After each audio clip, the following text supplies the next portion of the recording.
Ayo, segera download Quran Tadabbur, tafsir dalam genggaman Anda.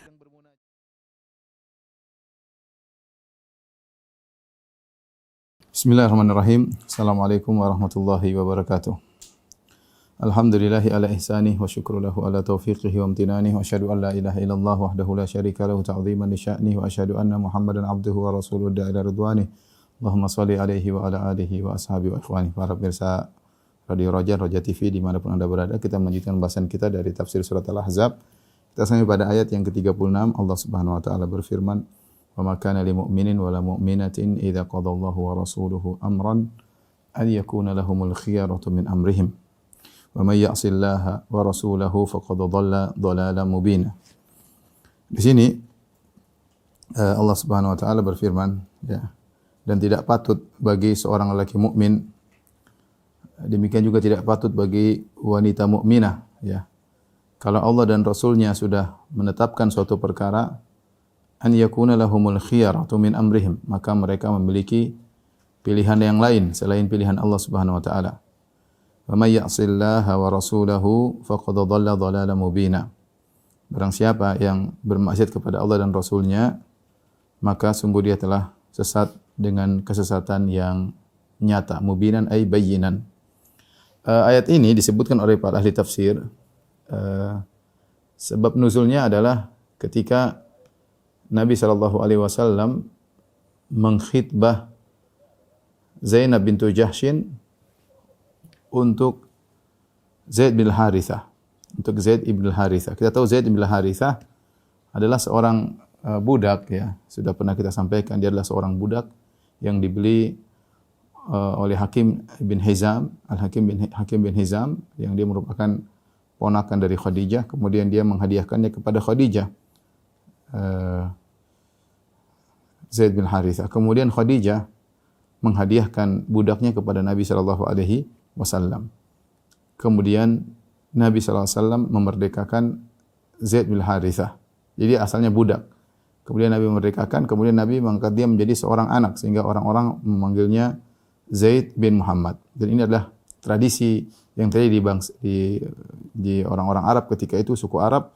Kalau seorang mengangkat anak, ya maka dinisbahkan kepada bapak angkatnya, sehingga orang-orang memanggilnya Zaid bin Muhammad, bukan lagi Zaid bin Harith al-Kalbi, tapi Zaid bin Muhammad, ya. Dan ini tradisi yang tersebar, ya. Tetapi dia asalnya budak. Kemudian Nabi SAW melamarkan Zaid untuk Zainab bintu Jahsyin. Siapakah Zainab bintu Jahsyin? Zainab bintu Jahsyin adalah sepupu Nabi SAW. Karena Zainab bintu Jahsyin ibunya namanya Umaymah bintu Abdul Muttalib. Umaymah bintu Abdul Muttalib. Jadi ibunya Zainab adalah saudaranya bapaknya Nabi SAW, ya. Karena bapaknya Nabi Abdullah bin Abdul Muttalib. Dia punya saudari perempuan namanya Umaymah bintu Abdul Muttalib. Nah, Umaymah ini punya putri namanya Zainab. Nabi SAW sudah kenal Zainab karena dahulu belum ada ayat hijab, dan Nabi sudah tahu Zainab bagaimana tipenya, bagaimana wajahnya. Nabi tahu karena sepupu Nabi SAW, hubungan kerabat dekat dengan Nabi SAW, ya. Hubungan kerabat dekat dengan Nabi SAW. Ketika Nabi SAW datang untuk melamar Zainab, Zainab menyangka, sebagaimana disebut dalam riwayat, Zainab menyangka Nabi ingin melamar dia. Ternyata bukan untuk Nabi SAW, tapi untuk anak angkatnya Zaid bin Muhammad, yaitu Zaid bin Harithah. Tentu ini perkara yang berat bagi seorang wanita seperti Zainab binti Jahsyin, yang adalah seorang wanita Quraisy, ya. Apalagi kakeknya adalah Abdul Muttalib, ya, pemimpin kota Mekah, ya, terkenal, ya. Kemudian harus menikah dengan seorang budak yang baru merdeka, ya. Maka berat bagi Zainab bintu Jahsyin. Dan saudaranya juga merasa berat, ya. Saudara laki-lakinya Zainab juga berat melepaskan Zainab untuk menikah dengan Zaid bin Muhammad atau Zaid bin Harith. Akhirnya Allah turunkan firman-Nya, "Wa ma kana li mu'minin wa la mu'minatin idza qadallahu wa rasuluhu amran ay yakuna lahumul khiyaratu min amrihim." Tidak pantas bagi atau tidak sepatutnya bagi seorang mukmin dan seorang mukminah jika Allah dan Rasulnya sudah memutuskan suatu perkara, an yakuna lahumul khiyaratu. Al-khiyarah adalah masdar dari wazan fi'alah yang maknanya adalah tafa'ul, sama seperti tiyarah maknanya tatayyur. Jadi al-khiyarah sini maknanya adalah takhayyur, maknanya al-ikhtiyar ya. Al-khiyarah kemudian takhayyur maksudnya ikhtiar, maka maknanya tidak pantas bagi seorang lelaki mukmin atau wanita mukminah ya, jika telah Allah dan Rasulnya memutuskan suatu perkara, mereka memiliki pilihan lain ya, pilihan lain dari urusan mereka. Ya, dan di sini Allah mengatakan an yakuna lahumul khiyaratu min amrihim. Min amrihim harusnya kalau secara lafal min amrihi, karena dari urusannya ini kembali kepada lelaki mukmin atau wanita mukminah, dan dia adalah mufrad, harusnya kembali yakuna lahu an yakuna lahu an yakuna lahu al khiyaratu ya. Tetapi di sini menggunakan dhamir jamak, kata ganti jamak pakai hum ya, karena ditinjau dari lafal mukmin dan mukminah yang datang dalam bentuk nakirah, dan masing-masing lafal mukmin nakirah memberikan faedah keumuman, dan mukminah juga yang nakirah memberikan faedah keumuman, sehingga secara makna ayat ini berlaku bagi seluruh kaum mukminin dan seluruh kaum mukminat. Makanya Allah menggunakan dhamir jamak. Saya ulangi, Allah menggunakan dhamir jamak karena meninjau dari makna ayat ini tidak pantas bagi mukmin mana saja atau seluruh kaum mukminin, dan tidak pantas bagi seluruh kaum mukminat ya. Kalau Allah dan Rasulnya sudah memutuskan suatu perkara, maka mereka punya pilihan yang lain, ini tidak pantas ya. Kemudian di sini kita tahu bahwasanya Nabi sallallahu alaihi wasallam yang meminta agar Zainab menikah dengan Zaid bin Muhammad, tetapi Allah menyandarkan keputusan Nabi tersebut dengan keputusan Allah dan Rasulnya, karena kalau dalam masalah urusan syariat, keputusan Nabi itu adalah keputusan Allah Subhanahu wa taala. Taat kepada Nabi, taat kepada Allah. Wa may yuti'ir rasula faqad ata Allah. Barang siapa taat kepada Rasul, maka dia telah taat kepada Allah Subhanahu wa taala. Ya, barang siapa sebaliknya bermaksiat kepada Rasul, maka dia telah bermaksiat kepada Allah Subhanahu wa taala. Makanya setelah itu Allah berfirman, "Wa may ya'sillaha wa rasulahu." Barang siapa bermaksiat kepada Allah dan Rasulnya, faqad dhalla dhalalan mubina. Maka dia telah sesat dengan kesesatan yang nyata. Mubinan berasal dari fi'il abana, dan abana ini terkadang fi'ilnya muta'addi dan terkadang fi'ilnya lazim. Kalau fi'il muta'addi dia membutuhkan objek. Dan seperti disebutkan mubin maksudnya penjelas. Tapi kalau dalam ayat ini abana di sini adalah lazim, sehingga maknanya bukan penjelas tapi jelas. Tapi maknanya bayinan. Kalau abana muta'addi maka maknanya mubin, yaitu menjelaskan. Tapi kalau abana maknanya lazim, maka maknanya adalah bayinan. Maka qad dhalla dhalalan mubinan ay dhalalan bayinan. Barang siapa bermaksiat kepada Rasulnya, maka dia telah sesat dengan kesesatan yang nyata. Ikhwan dan akhwat para pemirsa Raja TV dan Radio Raja di mana Anda berada, ayat ini meskipun turun berkaitan dengan Zainab bintu Jahsyin ya, yang akhirnya dia menerima tawaran Nabi sallallahu alaihi wasallam karena dia taat kepada Allah dan Rasulnya, akhirnya dia menikah dengan Zaid bin Muhammad, yaitu Zaid bin Harithah. Meskipun ayat ini sebab nuzulnya ada, tapi ayat ini berlaku umum, dan demikianlah secara hukum asal ayat-ayat yang turun dalam Al-Quran adalah bersifat umum. Adapun pentingnya kita mengetahui sababun nuzul adalah dalam rangka agar kita tahu, memudahkan kita memahami makna, tetapi maknanya tidak terbatas pada sebab nuzul saja. Oleh karenanya kaidah mengatakan al-ibrah bi umumil lafz la bi khususis sabab. Al-ibrah dalam tafsir adalah keumuman lafal, bukan pada kekhususan sebab.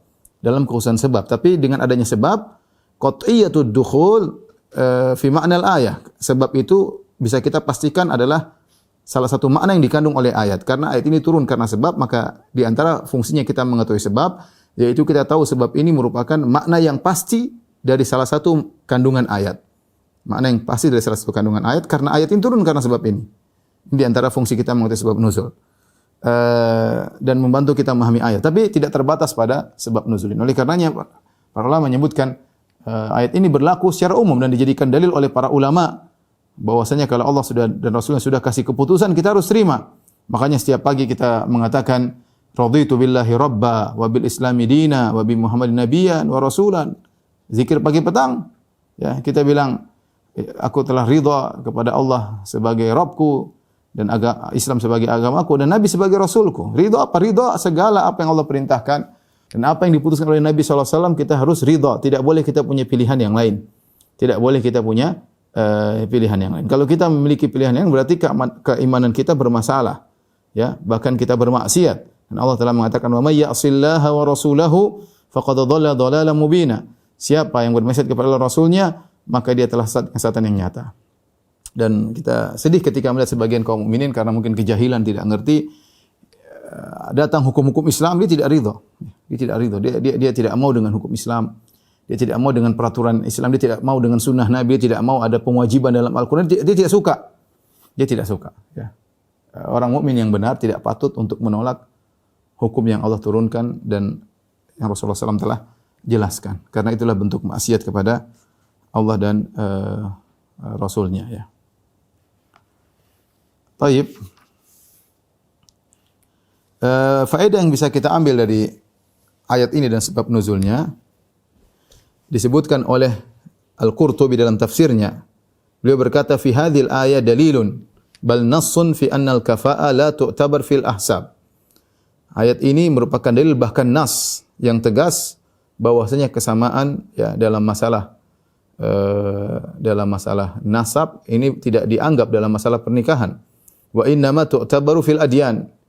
Al-kafa'ah yang kesamaan yang menjadi dianggap dalam masalah pernikahan adalah masalah agama.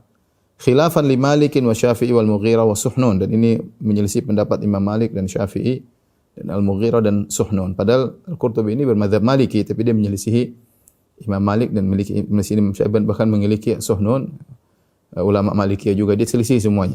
Dia mengatakan bahwasanya tidak mengapa meskipun harkat dan martabat berbeda, tapi kalau agamanya sama-sama silakan menikah. Tapi kalau agamanya berbeda, kualitas agama berbeda, maka jangan menikah ya. Oleh karenanya Nabi SAW ketika berbicara tentang dinikahkan wanita, waktu seorang laki mencari wanita, Nabi SAW tungkahul mar'ah li arba', bahwasanya wanita dinikahi karena 4 perkara. Di antaranya li jamaliha wa li maliha wa li hasabiha, karena wajahnya, karena kecantikannya, karena hartanya, kemudian karena kedudukannya, martabatnya. Kemudian kata Nabi SAW wa li diniha, karena agamanya. Fadhfar bidzatid din taribat yadak. Maka pilihlah, dapatlah engkau wanita karena agamanya, kalau tidak kau akan merugi. Tanganmu di tanah, maksudnya kau akan merugi. Ini menunjukkan yang menjadi perhatian Nabi adalah masalah agama. Ini yang penting, yang butuh kafa'ah adalah masalah agama. Dan kemudian beliau menyebutkan dalil-dalil yang banyak, Al-Qurtubi rahimahullah, bahwasanya al-mawali, yaitu orang-orang yang dahulunya budak kemudian dibebaskan, budak yang sudah merdeka tapi asalnya mereka budak, mereka menikah dengan wanita-wanita Quraisy, dengan wanita-wanita Quraisy. Contohnya ini Zaid budak, ya. Budak ya rendahan secara nasab, secara hasab atau secara martabat rendah. Kemudian menikah dengan Zaid bintu Jahsyin Quraisyiyah, ya, sepupunya Nabi sallallahu alaihi wasallam. Kemudian Al-Miqdad bin Al-Aswad juga demikian, menikah dengan Dhuba'ah binti Zubair, menikah dengan putrinya Zubair bin Al-Awwam. Kemudian Abu Hudzaifah menikahkan Salim, yaitu budak juga, budaknya Abu Hudzaifah, menikah dengan Hind bintil Walid bin Utbah, Quraisyiyah.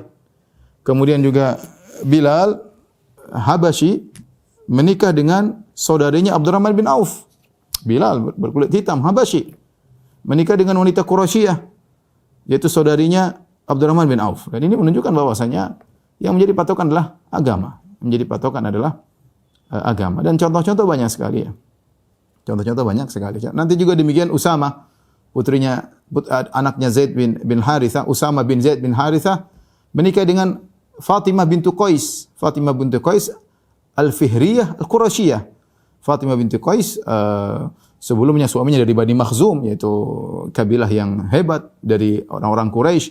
Kemudian setelah dicerai, dia menikah dengan Usama. Rasulullah SAW menyuruh dia untuk menikah dengan Usama, ingkahi Usama. Tadinya dia tidak mau, tapi karena Rasulullah SAW, karena mungkin Usama hitam, ya, Usama hitam, kemudian anaknya bekas budak, ya. Tapi akhirnya dia menikah dan akhirnya mendapat keberkahan dengan menikah dengan Usama bin Zaid radhiyallahu taala anhuma. Tapi intinya berbeda antara secara apa orang bilang bobotnya beda ya, atau bibitnya beda ya. Demikian juga tidak mengapa secara Islam seorang yang misalnya bukan dari kalangan Ahlul Bait menikah dengan wanita Ahlul Bait ya. Atau sebaliknya, yang penting adalah agama. Allah Subhanahu wa taala berfirman, "Inna akramakum indallahi atqakum."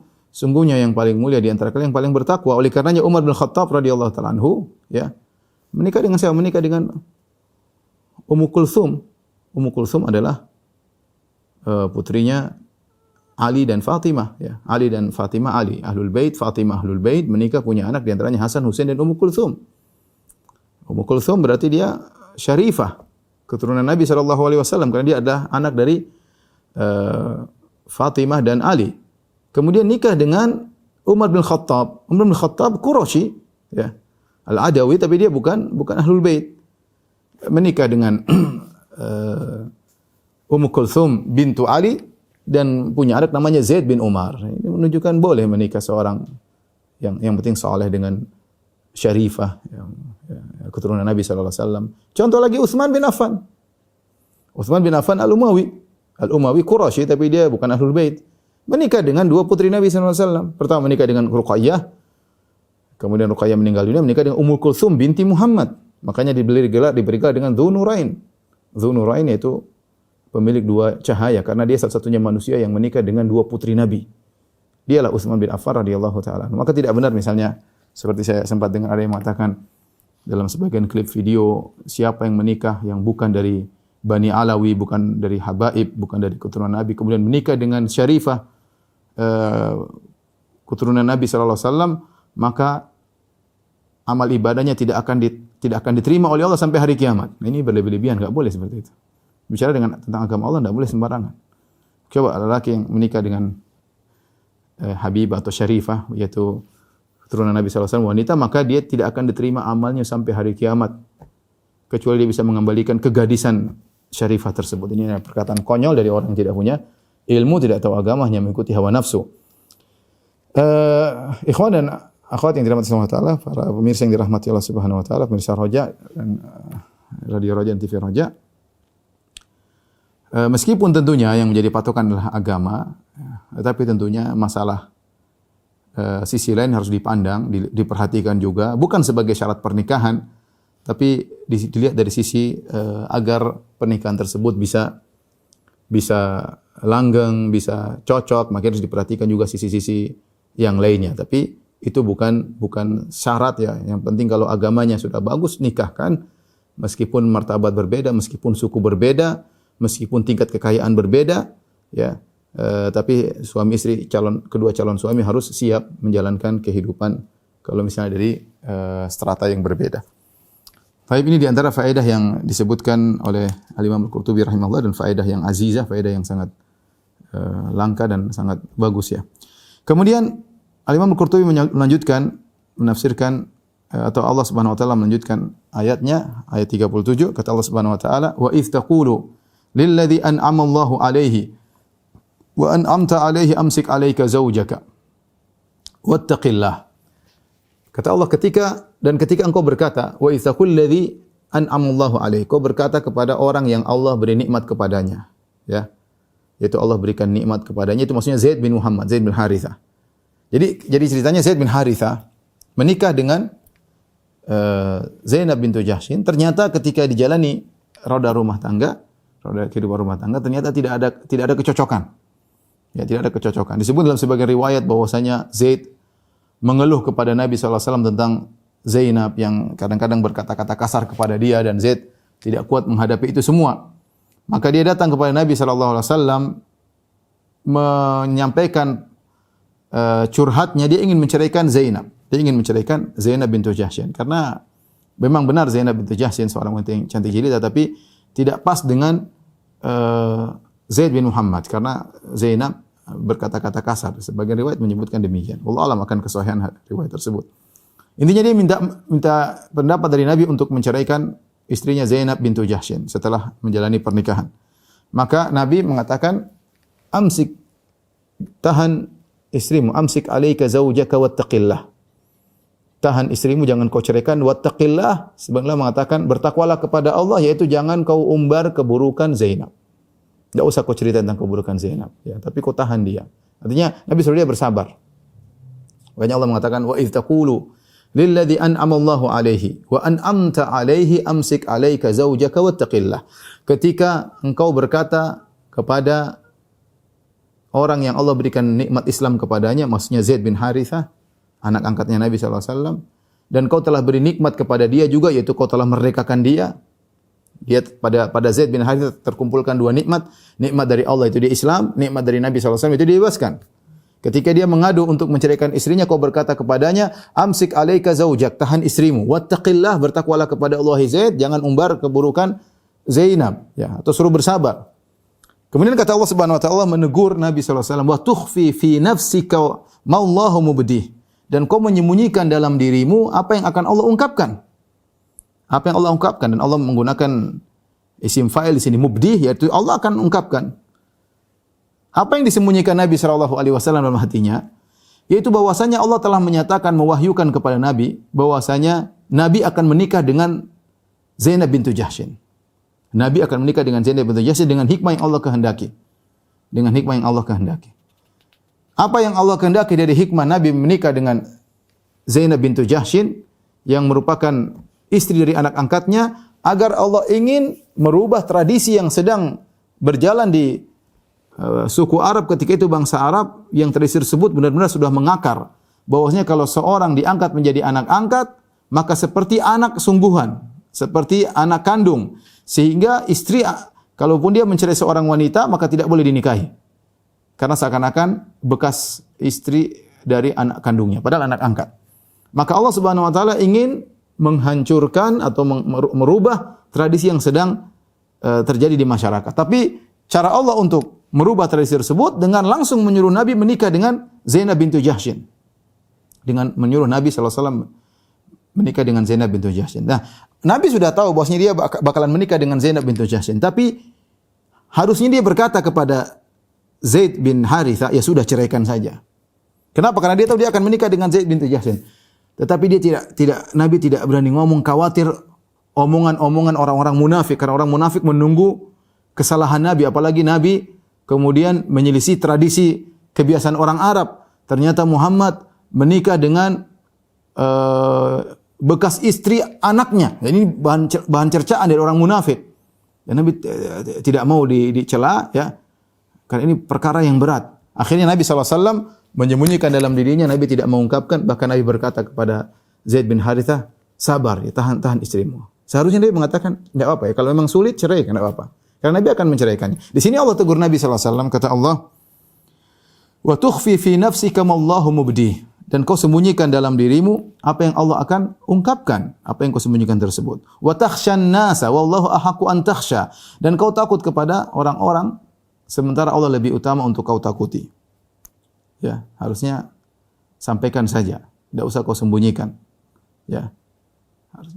Adapun riwayat-riwayat yang disebutkan oleh sebagian ahli tafsir, disebutkan dalam sebagian riwayat di Tabari, kemudian dalam sebagai banyak ahli tafsir menyebutkan, ya, bahkan disebutkan juga oleh tafsir Jalalain, ya, bahwasanya apa yang disembunyikan oleh Nabi, katanya Nabi SAW suatu hari melihat Zainab bintu Jahsyin, ternyata Zainab bintu Jahsyin sangat cantik jelita. Akhirnya Nabi mencintai Zainab bintu Jahsyin, padahal Zainab bintu Jahsyin adalah istri dari anak angkatnya. Tapi Nabi sudah jatuh cinta. Dan kerinduan inilah yang Nabi simpan.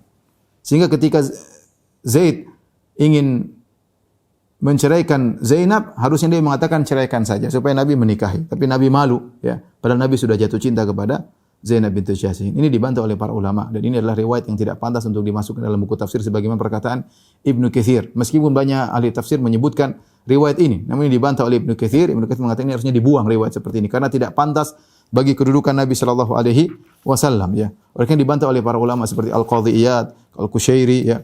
Kemudian Ibnu Hajar, ya. Mereka bantah riwayat ini tidak benar, riwayat ini, ya.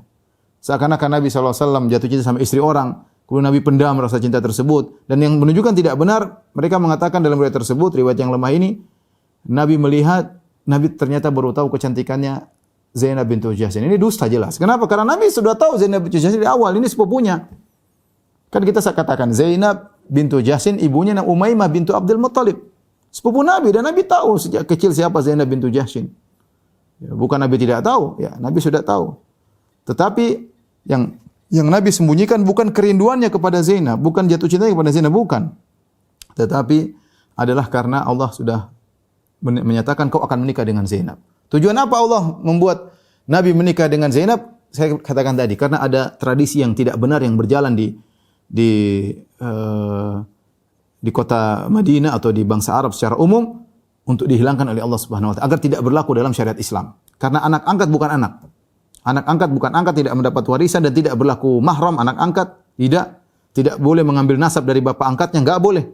Ini ingin dibantah oleh Allah Subhanahu wa taala. Dan ini salah satu metode Allah dalam menghilangkan tradisi, tapi metodenya langsung dengan anti mainstream ya. Ini Allah punya hikmah dalam hal ini.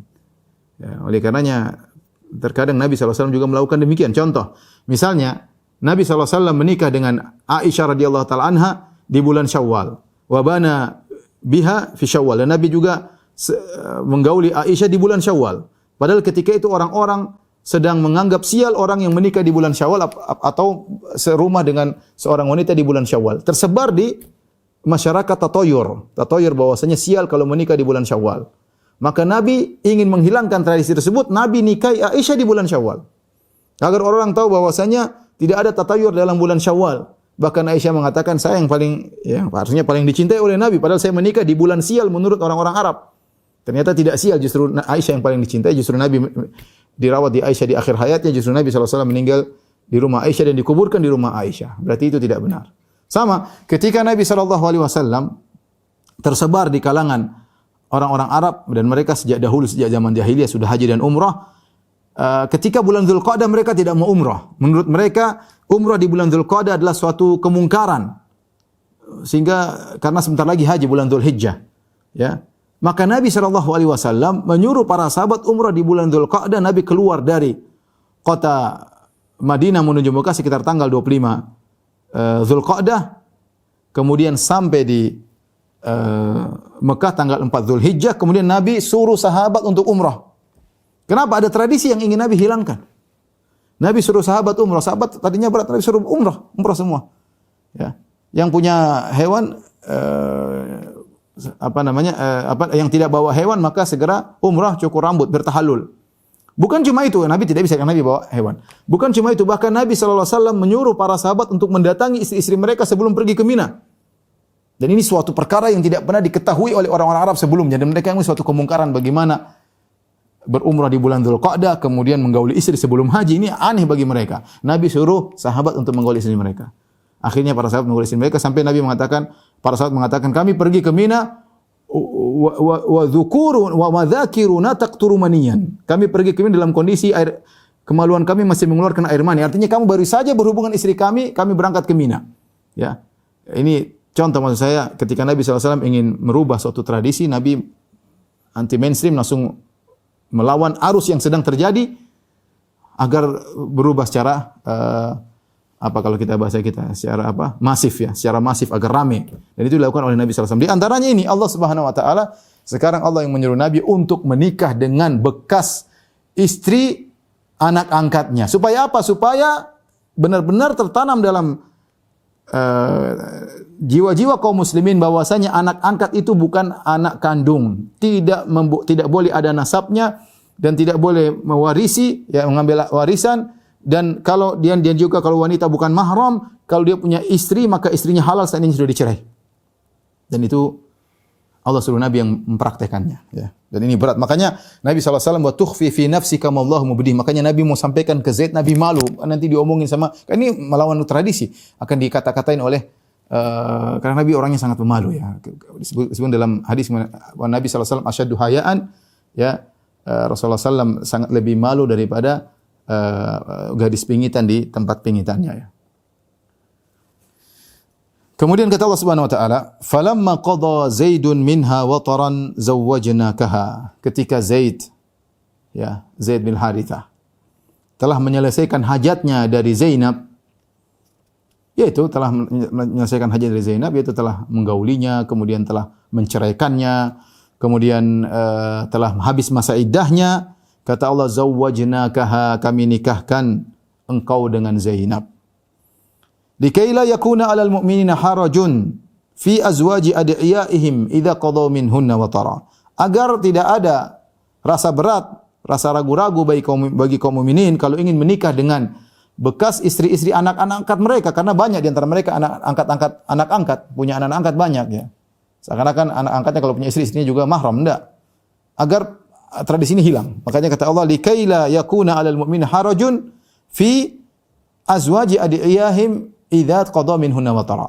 Agar kalau mereka ingin menikah dengan bekas istri dari anak-anak angkat mereka tidak jadi masalah. Wa kana amrullahi maf'ula, dan keputusan Allah pasti terjadi. Ya. Allah sudah menentukan hal ini ya. Baik, ikhwan dan akhwat, para mirsa Raja TV dan Raja yang dirahmati Allah Subhanahu wa taala ya. Jadi pendapat yang benar tadi yang sudah kita sebutkan, yang Nabi sembunyikan bukanlah jatuh cintanya kepada Zainab sebagaimana disebut oleh sebagian tafsir. Ini perkataan yang buruk seperti perkataan Ahlul Kitab terhadap Nabi Daud yang dia jatuh cinta kepada istri anak buahnya ya sampai akhirnya berzina. Itu perkataan yang ada dalam perjanjian lama ya, dan ini adalah pensifatan yang buruk kepada Nabi Daud alaihissalam ya. Jadi yang benar adalah tadi Nabi SAW tidak mau menyampaikan karena dia malu dikatakan oleh orang munafik akan mencela Nabi SAW. Tapi Allah larang, kata Allah, wa takhshan nas wallahu ahqqu an takhsha. Kau takut kepada orang-orang munafik ya, ngomongin engkau ya Rasulullah, padahal Allah lebih utama untuk kau takuti ya. Sebagian ulama seperti Nahas menyampaikan bahwasanya apa yang dilakukan Nabi SAW itu bukanlah dosa. Artinya Nabi menyembunyikan tersebut. Kemudian Nabi mengatakan, ya udah Zaid, kamu sabar aja. Ya, itu kan namanya nasihat. Itu Nabi tidak berdosa. Makanya Allah tidak menyuruh Nabi untuk istighfar, tidak. Tetapi Nabi melakukan sesuatu yang lebih utama. Nabi meninggalkan sesuatu yang lebih utama dan Nabi melakukan sesuatu yang kurang utama. Nabi melakukan sesuatu yang kurang utama ya. Baik, setelah Zaid cerai dan habis masa iddahnya, lihat apa yang dilakukan Nabi SAW. Nabi suruh Zaid untuk melamar Zainab untuk Nabi. Jadi kebalik, tadi awalnya Nabi yang melamar Zainab untuk Zaid, sekarang kebalik, Nabi tidak langsung melamar Zainab. Nabi suruh Zaid ngelamarin Zainab buat Nabi SAW. Dan ini ujian, kata para ulama, ujian bagi Zaid. Karena dia harus melamar bekas istrinya untuk orang lain, untuk orang yang sangat mulia Nabi Muhammad SAW. Dan ini ujian bagi Zaid. Dalam hadis riwayat Muslim dari Anas radhiyallahu anhu, beliau berkata, "Lamma qadat iddatu Zainab," tatkala selesai iddahnya Zainab, qala Rasulullah SAW li Zaid, Rasulullah SAW berkata kepada Zaid, "Fadhkurha alayya," yaitu lamarkanlah aku untuk Zainab. Lamarlah Zainab untuk aku tentunya. Qala fantalaqa Zaidun hatta ataha wa hiya tukhammir ajinaha. Maka Zainab pun berjalan menuju Zaid berjalan menuju Zainab, dan Zainab sedang bikin ajin buat roti, dikembangkan rotinya untuk dibakar ya. Apa kata Zaid? Falamma ra'aituha azumat fi sadri.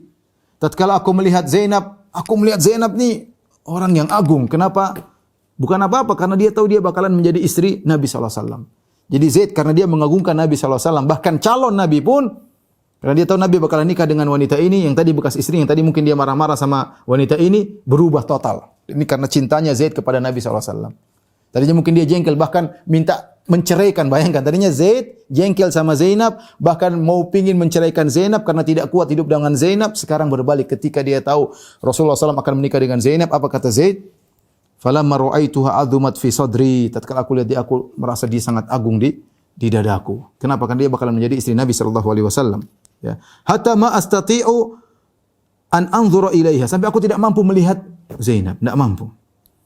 Anna Rasulullah SAW dzakaraha, karena Rasulullah SAW akan menikahinya. Ya. Rasulullah melamarnya. Fawallaituha dhahri wa nakastu ala aqibi. Ya. Ya, aku pun balik badan, tidak mau lihat. Ya. Kemudian aku berjalan balik mundur. Jadi ini Zainab, misalnya Zaid datang, karena Zaid enggak mampu lihat Zainab, karena dia sudah mengagungkan ini bakalan jadi istri Nabi, dia balik ke belakang, kemudian dia mundur untuk mendekati Zainab. Kemudian dia berkata, ya, berat ini ujian bagi Zaid ya. Dia berkata, "Ya Zainab, arsala Rasulullah sallallahu yadhkuruka." Ya. Rasulullah sallallahu mengutusku untuk melamarmu. Qalat, apa perkataan Zainab? Dia tidak langsung, "Oh, Rasulullah, Langsung enggak. Padahal semua orang, siapa yang tidak bangga menikah dengan Nabi sallallahu alaihi wasallam? Ya. Orang Quraisy. Kemudian kakeknya penguasa kota Mekah, ya. Nabi akhlak paling mulia, sudah orang paling top, ya. Kepala negara ketika itu. Kepala negara kaum muslimin. Tapi apa yang dikatakan oleh Zainab? Zainab berkata, "Ma ana bisani'atin syai'an hatta uamira rabbi." Aku tidak akan memberi keputusan sampai aku istikharah. Ajib Zainab, orang wanita salehah. Sampai aku istikharah. Faqamat ila masjidiha, kemudian pergi ke rumahnya tempat salat dia. Masjidnya maksudnya masjid rumahnya. Dia berdoa kepada Allah Subhanahu wa taala, minta petunjuk. Terima atau tidak? Luar biasa ya. Ya, mungkin wanita lain langsung terima dari lamaran Nabi sallallahu alaihi wasallam. Wa nazala al-Qur'an, maka turunlah firman Allah Subhanahu wa taala, "Falamma qada Zaidun minha wataran zawwajnakaha." Tatkala sudah selesai Zaid dari masa iddahnya Zainab sudah selesai dari masa iddahnya, maka kami nikahkan engkau wahai Muhammad dengan Zainab bintu Jahsyin, ya. Maka Rasulullah SAW pun masuk menemui Zainab tanpa izin. Kenapa? Sudah sah nikahnya. Tanpa wali. Walinya langsung Allah Subhanahu wa taala. Ajib, menakjubkan. Makanya Zainab bangga, dia kadang berbangga kepada istri-istri Nabi yang lain. Dalam diriwayatkan Imam Bukhari, Zainab berkata, "Zawwajakunna ahalikunna wa zawwajani Allah min fawqi sab'i samawat." Bayangkan, akidah. Dia bilang, kalian wahai istri-istri Nabi dinikahkan oleh wali-wali kalian. Ini adalah bahwasanya nikah harus pakai wali. Kalian dinikahkan oleh wali-wali kalian. Adapun aku dinikahkan oleh Allah min fawqi sab'i samawat, dari atas langit yang 7. Kata Zainab, dia bangga ya. Dan ini keistimewaan Zainab. Akhirnya Rasulullah SAW bikin walimah. Ya, Rasulullah SAW bikin walimah, Rasulullah SAW senang. Ya, Rasulullah juga ingin menghibur Zainab ya. Ini bagaimana sepupunya, bagaimanapun sepupunya, dia yang suruh nikah sama Zaid, ternyata keluarga tidak bahagia, ternyata ada ketidakcocokan, akhirnya cerai. Maka para ulama mengatakan di antara hikmah Nabi SAW disuruh oleh Allah menikah dengan Zainab, ada 2 di antaranya untuk menghibur Zainab, dan tujuan utama adalah untuk menghilangkan tradisi yang ada ketika itu. Ya, tradisi yang ketika itu. Anas berkata, "Ma ra'aitu Rasulullah sallam awlam ala imra'atin min nisa'i ma awlam ala Zainab fa innahu dhabaha syad." Aku tidak pernah lihat Nabi SAW bikin walimah seperti ketika dia menikah dengan Zainab, tidak pernah dilakukan pada istri-istri yang lain. Di antaranya Nabi SAW menyembelih kambing ya. Kemudian Nabi SAW menyediakan daging, menyediakan roti, dan para sahabat makan. Jadi rame walimahnya dengan Nabi dengan Zainab ya. Taib. Ikhwan dan akhwat yang dirahmati Allah Subhanahu wa taala, di antara faedah dari ayat ini ya, lihat bagaimana Zainab ya, perhatikan Zainab radhiyallahu anha, dia menikah dengan Zaid asalnya tidak suka. Bagaimana menikah dengan bekas budak, tapi karena taat kepada Allah dan Rasulnya dia menikah. Ternyata apa yang terjadi? Allah ganti dengan yang hebat, yaitu Nabi Muhammad SAW. Ya, karena kalau seandainya Allah suruh Nabi langsung nikah dengan Zainab, maka tradisi tetap berjalan, tapi Allah punya cara lain. Zainab nikah dulu sama Zaid dan dia tunduk kepada perintah Allah. Kalau dia tidak tunduk, mungkin dia tidak menikah dengan Nabi. Tapi dia tunduk dulu menikah dengan Zaid, tradisi cocok ya. Ternyata dia mendapatkan yang lebih baik. Makanya benar firman Allah, "Wa asa an takrahu syai'an wa huwa khairul lakum." Bisa jadi kau benci sesuatu ternyata baik bagimu. Yang terjadi pada Zainab. Tidak suka menikah dengan Zaid, tapi perintah Nabi, akhirnya ternyata dia menikah dengan Rasulullah sallallahu alaihi wasallam. Kemudian yang kedua, lihatlah bagaimana Zainab ketika dilamar oleh Nabi sallallahu alaihi wasallam, dia serahkan urusannya kepada Allah. Makanya yang paling terbaik kalau kita serahkan urusan kita kepada Allah. Memang ini baik, tapi kalau kita ingin menyerahkan urusan kepada Allah maka tidak mengapa. Makanya para ulama berdalil dengan seperti kisah ini ya, bahwasanya kita boleh beristikharah pada perkara yang jelas baik, boleh. Menikah dengan Nabi jelas perkara baik. Harusnya tidak perlu istikharah harusnya. Tetapi ternyata Zainab istikharah, dan ini dalil bahwasanya boleh pada perkara yang baik agar hati kita semakin mantap meskipun jelas baik kita istikharah. Ya. Zainab tetap istikharah dan akhirnya apa? Allah yang mengurusi dia, akhirnya menikah dengan Rasulullah sallallahu alaihi wasallam ya. Kemudian dari ayat ini juga menunjukkan bagaimana ujian Allah kepada Zaid. Bagaimana Nabi menyuruh Zaid untuk melamar Zainab, padahal bekas istrinya. Tapi dia tunduk kepada Nabi SAW dan dia merubah. Tadinya dia benci kepada Zainab, tapi karena Allah, karena cintanya kepada Nabi SAW, karena pengagungannya kepada Nabi SAW, dia akhirnya mengagungkan bekas istrinya tersebut. Sampai dia tidak mampu untuk melihat. Sampai dia harus jalan mundur, karena dia tahu ini bakalan menjadi istri Rasulullah SAW. Kemudian Allah memberi Ya, makanya ini sama kaidahnya. Wa asa an takrahu syai'an wa huwa khairul lakum. Bisa jadi apa yang kau tidak suka ternyata baik bagimu. Apa yang baik bagi Zaid? Zaid lihat, dia mendapatkan 2 ujian. Pertama, dia namanya Zaid bin Muhammad. Zaid bin Muhammad, dan suatu kebanggaan nama dia Zaid bin Muhammad. Bahkan kata Ibnu Umar, orang-orang tidak ada yang manggil Zaid dengan Zaid bin Harithah. Semuanya memanggilnya dengan Zaid bin Muhammad. Tapi turun firman Allah, "Ud'uuhum li abaihim wa aqsatu indallah. Fa illam ta'lamu aba'ahum fa ikhwanukum fid din." Kata Allah Subhanahu wa taala, sebut mereka dengan nama-nama ayah mereka. Jangan bilang Zaid bin Muhammad, tapi bilang Zaid bin Harithah. Sehingga gelar yang dia dapatkan selama ini sejak kecil, Zaid bin Muhammad, dicabut. Kembali kepada bapaknya Zaid bin Harithah. Sehingga tidak semulia ketika dia namanya Zaid bin Muhammad. Yang itu ujian pertama. Ujian kedua, dia menikah dengan Zainab bintu Jahsyin, ternyata cerai. Padahal ini Quraisyah, ya, sepupunya Nabi SAW, ternyata cerai. Tetapi apa yang terjadi? Yang terjadi Allah sebut namanya di Al-Quran. Tidak ada nama seorang sahabat pun dalam Al-Quran kecuali Zaid. Bayangkan. Tidak ada. Tidak ada nama orang, ya, kecuali selain sahabat kecuali Zaid. Dan nama Zaid akan dibaca sampai hari kiamat. Dibaca di masjid-masjid, ya. Bayangkan, berarti Allah perhatian khusus tentang dia. Kita lihat bagaimana Ubay bin Ka'ab. Ketika Nabi SAW datang kepada Ubay bin Ka'ab, Nabi berkata, "Inna Allah amaroni an aqra alaika surat kadza." Wahai Ubay, sungguhnya Allah perintahkan aku untuk membacakan surat ini untuk kamu. Ubay berkata, "Awa dzukirtu hunalik?" Apakah Allah sebut namaku? Kata Nabi, "Iya." Fabaka, maka Ubay bin Ka'ab pun menangis. Kenapa? Ya dia banggalah Allah sebut nama dia. Kata Allah, "Wahai Muhammad, bacakan surat ini buat Ubay bin Ka'ab." Ya, Tuhan ingat ya. Kita aja kalau ada bupati sebut nama kita, kita senang. Ada ustaz sebut nama kita, kita senang. Ada syekh bilang, si fulan, bangganya luar biasa. Presiden sebut nama kita, kita bangga. Ya. Ini yang sebut Allah Rabbul Alamin. Nyebut Muhammad, bacakan kepada Ubay bin Ka'ab. Ini Zaid bin Harithah disebut namanya. Falamma qada Zaidun minha wataran. Allah sebutkan. Jadi ya Allah menghibur dia dari sesuatu yang berat dia hadapi menjadi mendapatkan yang lebih baik, namanya abadi, dibaca oleh kaum mukminin dalam salat-salat mereka, di masjid-masjid mereka, dan berlaku sampai hari kiamat. Ya. Kemudian di antara faedah tadi zawwajnakaha, yaitu bahwasanya kami menikahkan engkau dengannya wahai Muhammad sallallahu alaihi wasallam, yaitu Nabi, bahwasanya nikah itu harus dengan wali. Kemudian kita lanjutkan, maka na'ala nabi min harajin fima faradallahu lah. Kata Allah Subhanahu wa taala, tidak mengapa bagi nabi, ya, pada perkara yang Allah halalkan baginya. Faradallahu lah maksudnya apa yang Allah halalkan baginya, yaitu dia boleh menikah dengan bekas istri dari anak angkatnya. Ya, boleh menikah dengan tambah istri, boleh. Sunnatullahi fil ladzina khalau min qabl. Dan inilah sunnah Allah yang berlaku bagi orang-orang sebelumnya, itu para nabi sebelumnya. Wa kana amrullahi qadaran maqdura, dan perkara Allah sudah ditakdirkan dan akan terjadi. Siapa yang pernah berlaku pada orang-orang sebelumnya, yaitu para nabi, karena Allah berfirman setelah itu, alladzina yuballighuna risalatillahi, yaitu orang-orang yang menyampaikan risalah-risalah Allah, maksudnya para anbiya. Wa yakhshawnahu, dan mereka takut kepada Allah. Wa la yakhshawna ahadan illa Allah, dan mereka tidak takut kepada seorang pun kecuali mereka takut kepada Allah. Wa kafa billahi hasiba, dan cukuplah Allah Subhanahu wa taala yang melindungi mereka atau mencukupi mereka. Perhatikan di sini.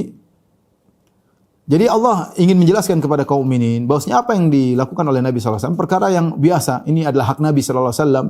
Ya, Allah bolehkan dia menikah lagi, dan Allah bolehkan dia menikah dengan bekas istri dari anak angkatnya, tidak jadi masalah. Sebagaimana nabi-nabi sebelumnya juga memiliki istri lebih daripada itu, berpoligami, ya. Apalagi kalau kita baca dari Israiliyat bahwasanya Nabi Daud punya istri 100, kemudian selirnya ada 300, Nabi Ismail istrinya 300, selirnya berapa, tapi wallahu alam itu Israiliyat. Intinya para nabi-nabi terdahulu mereka punya istri lebih dari 1 dan tidak jadi masalah. Kalau itu boleh bagi nabi-nabi sebelumnya, kenapa tidak boleh bagi Nabi sallallahu alaihi wasallam, ya. Dan kita tahu bahwasanya para anbiya memiliki keistimewaan. Tapi intinya ini sudah sunnatullah yang berlaku. Allah berikan hal-hal yang dibolehkan bagi para nabi sebagaimana Allah pernah membolehkan hal-hal kepada para nabi sebelumnya. Kemudian Allah Subhanahu wa taala berfirman, "Ma kana Muhammadun aba ahadim min rijalikum." Muhammad bukanlah bapak dari salah seorang dari lelaki di antara kalian. Walakin Rasulullah wa khataman nabiyyin, tapi dia adalah Rasulullah utusan Allah dan penutup para nabi. Wa kana Allah bikulli syai'in alima, dan Allah Maha mengetahui atas segala sesuatu. Apa maksud ayat ini? Ada dua pendapat. Pendapat pertama mengatakan Rasulullah tidak memiliki anak yang sampai besar. Jadi Zaid bukan anak Nabi, ya. Kemudian juga Nabi punya anak-anak juga sudah meninggal. Ada namanya Abdullah, Qasim, ada yang mengatakan Mutahhar, Ibrahim, semuanya meninggal ketika masih kecil. Jadi Nabi tidak punya anak, ya. Tapi yang benar, wallahu alam bisawab, maksud ayat ini itu Nabi bukanlah bapak angkat dari lelaki di antara kalian. Itu maksudnya. Ini pendapat yang dipilih oleh Syekh Utsaimin rahimahullah taala. Maksud ayat ini, maka Muhammadun aba ahadim min rijalikum, bahwasanya Nabi bukanlah bapak angkat dari laki-laki di antara kalian, bukan bapak angkatnya Zaid dan bukan bapak angkat siapapun. Adapun Nabi punya anak, ya memang di antaranya adalah cucu Nabi. Cucu Nabi dianggap dalam bahasa adalah anak Nabi. Makanya Nabi berkata kepada tentang Hasan, kata Nabi sallallahu alaihi wasallam, "Inna ibni hadza sayyid", sungguhnya anakku ini, maksudnya cucunya, adalah sayyid, adalah pemimpin. Sayuslihullahu bihi bainal fi'ataini al-'azimatain minal muslimin. Allah akan mendamaikan dengan sebab dia dua kumpulan besar dari kaum muslimin. Jadi maksudnya Muhammad bukanlah bapak angkat dari lelaki manapun. Kemudian khataman nabiyyin, tapi dia adalah Rasulullah dan dia adalah penutup para nabi, dan inilah akidah kaum mukminin bahwasanya Nabi adalah nabi yang terakhir. Terlalu banyak dalil menunjukkan akan hal tersebut, dan Nabi telah menghabarkan akan ada nabi-nabi baru. Saya kunu fi ummati 30 kadzabun kulluhum yaz'umu annahu nabi. Akan ada 30 orang dari umatku yang mengaku akan muncul setelahku mengaku sebagai nabi. Wa ana khatamun nabiyyin, dan aku adalah penutup para nabi, wala nabiyya ba'di, tidak ada nabi setelahku. Oleh karenanya Nabi SAW sebagai konsekuensi dari dia seorang nabi terakhir, dia wa bu'itsu ila nasi kafah. Nabi SAW diutus untuk seluruh umat manusia. Menunjukkan dia nabi terakhir. Karena nabi-nabi sebelumnya wa kanal anbiya yub'atsuna ila qaumihim khassa. Nabi-nabi sebelumnya diutus kepada kaumnya secara khusus. Adapun nabi, karena dia nabi terakhir, maka konsekuensi nabi terakhir risalahnya harus sempurna dan harus kepada seluruh manusia, bahkan bukan cuma manusia, bahkan kepada jin. Karena dia konsekuensi nabi yang terakhir. Makanya Nabi SAW dalam riwayat mengatakan, utitu sittan, dalam riwayat utitu khamsan, aku diberikan 6. Aku diberikan 5 perkara yang spesial. Dalam riwayat aku diberikan 6 perkara yang spesial. Di antaranya kata Nabi SAW, wa khutima bin nabiyun. Para nabi ditutup denganku, aku nabi yang terakhir. Makanya para ulama ijma, siapa yang mengaku ada nabi baru setelah Rasulullah, maka kafir. Dan yang mengikutinya kafir. Di antara buktinya apa yang dilakukan oleh para sahabat. Mereka memerangi Musailimah al-Kadzdzab. Mereka memerangi orang-orang yang mengikuti Musailimah al-Kadzdzab. Mereka memerangi nabi palsu Tulaiha al-Asadi, diperangi nabi palsu. Kemudian diperangi nabi-nabi palsu yang muncul, ya. Seperti Al-Aswad al-Anasi juga di Yaman diperangi, ya. Ya, semua yang ngaku nabi diperangi oleh para sahabat, bahkan pengikutnya juga diperangi karena mereka murtad ketika mengangkat ada seorang nabi. Oleh karenanya aliran Qadianiyah yang menganggap Mirza Ghulam Ahmad adalah nabi baru setelah Rasulullah SAW adalah kekufuran. Dia yang mengikuti dia juga orang-orang keluar dari Islam. Wallahu a'lam bishawab. Ini saja yang saya sampaikan. Demikian kurang lebih saya mohon maaf kepada pemirsa Roja yang dirahmati Allah Subhanahu wa taala. Insyaallah kita lanjutkan pada kesempatan yang lain. Wabillahi taufiq wal hidayah. Assalamualaikum warahmatullahi wabarakatuh.